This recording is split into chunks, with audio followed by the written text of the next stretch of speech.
Imagine a language where each verb that is being used has to be followed by two personal pronouns. Bring me my dog, I mine. Where each preposition and adverb being used changes depending on the verb tense being used in the sentence. Since, sinsa, bad, bado, with 10 genders. Αυτός, ellas, y, kanojo, ona, ve, ie, ea, is, bera. And 100 ways to say the phrase, it's fine, don't worry about it, depending on the situation and how bad the person screwed up. Fortunately, no such language exists. But there are many languages out there. One language that is almost always at the top of most difficult language to learn is Japanese. In this video, we're going to take a look at Japanese, learn about the language, a bit about the culture, and maybe have some fun at the same time. Hope you'll enjoy it, and also, welcome to Perimeter, difficult made simple.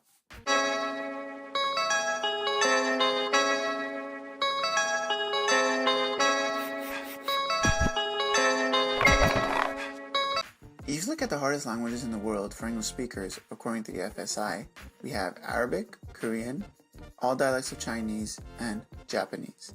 Now, why is that? Let's take a look. Chinese has many dialects, tones, and thousands of characters to remember. Arabic has a complicated plural system, an unfriendly writing system, hard pronunciation, and it is spoken in over 20 different countries, with each country having its own dialect. Or is it 21? Wait, is Al-Andalus still a country? And what about Korean? Well, Korean is very hard to pronounce and very hard to understand. Well, what about Japanese? It doesn't have feminine and masculine genders like Francais or Espanol, no articles, no plural, the pronunciation is easy, and even contains less sounds than in English.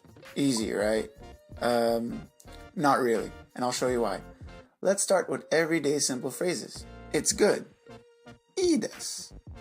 The U in Japanese is tricky. When it's the word des, you don't say the U at the end. It's kind of silent, or a very small U. I desu. That's in the present affirmative. Now I know what you're saying now. Present affirmative, what are you talking about? Well, it's sort of complicated. When you're using adjectives in Japanese, your adjective could be in 4 different forms. Let's continue. It isn't good. Yokunai desu. Yokunai desu. It was good. Yokatta desu. Yokatta desu. It wasn't good. Yokunakatta desu. Pretty weird, right? The adjective changes form instead of the verb. And now no adjectives. Wait, what? Yes, there are 2 types of adjectives in Japanese. E-adjectives and na-adjectives. We just saw E-adjectives. Let's take a look at na-adjectives. Let's take the adjective shinsetsu na, which means kind. She is kind. Kanajo wa shinsetsu desu. Shinsetsu desu. She isn't kind. 彼女は親切ではありません。彼女は親切ではありません。She was kind. 彼女は親切でした。彼女は親切でした。She wasn't kind. 彼女は親切でしたありません。ありませんでした。いや、ありませんでした。Alright. Here we see that the verb changes form instead of the adjective. In Japanese, verbs have 4 different forms.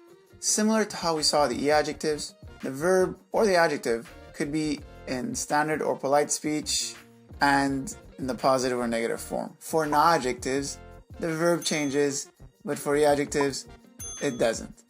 Oh, Japanese, you make so much sense.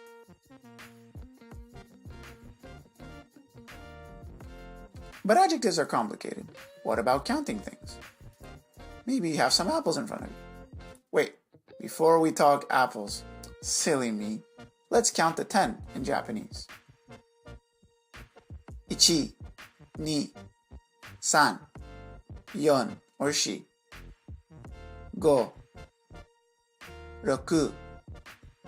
9 or 9,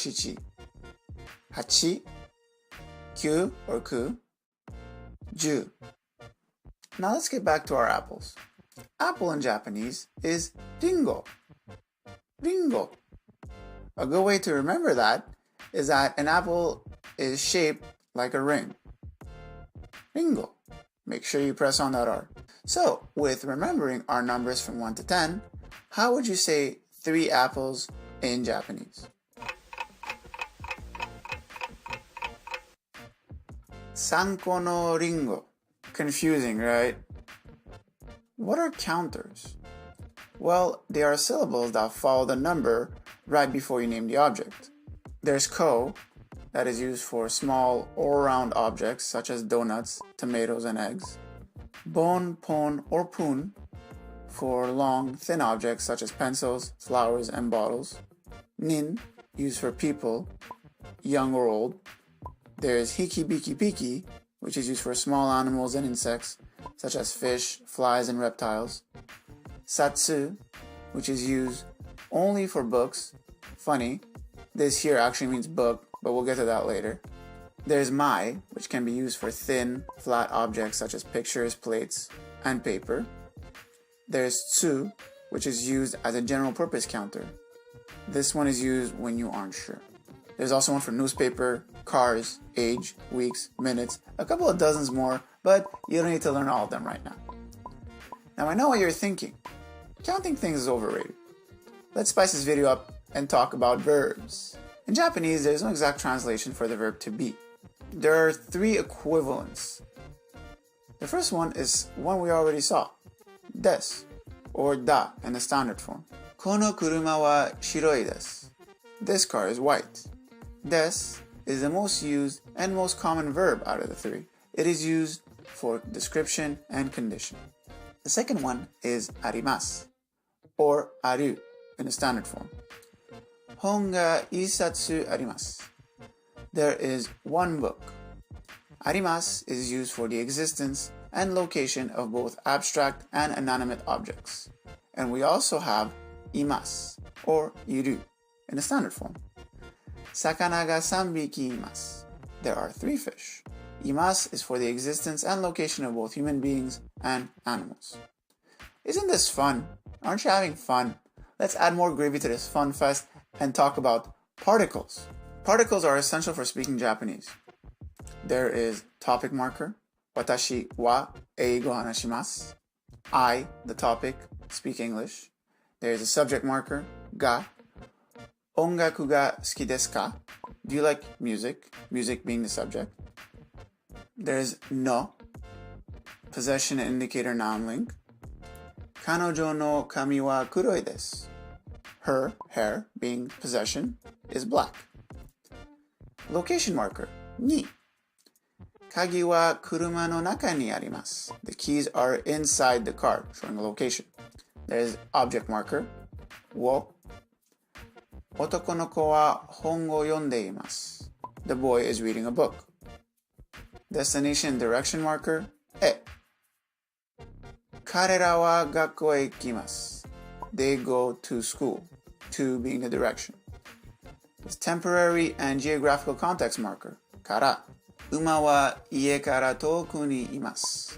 The horse is far from the house, far from being the geographical location. And there's also instrumental, de. Hikoki de ikimashou. Let's go by plane, by being the instrument. You don't need to worry about the other 179.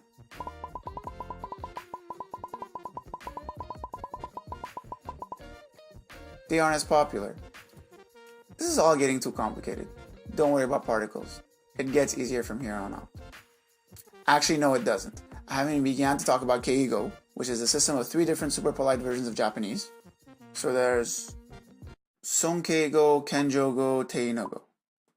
That's polite, respectful, humble. Humble, polite, respectful.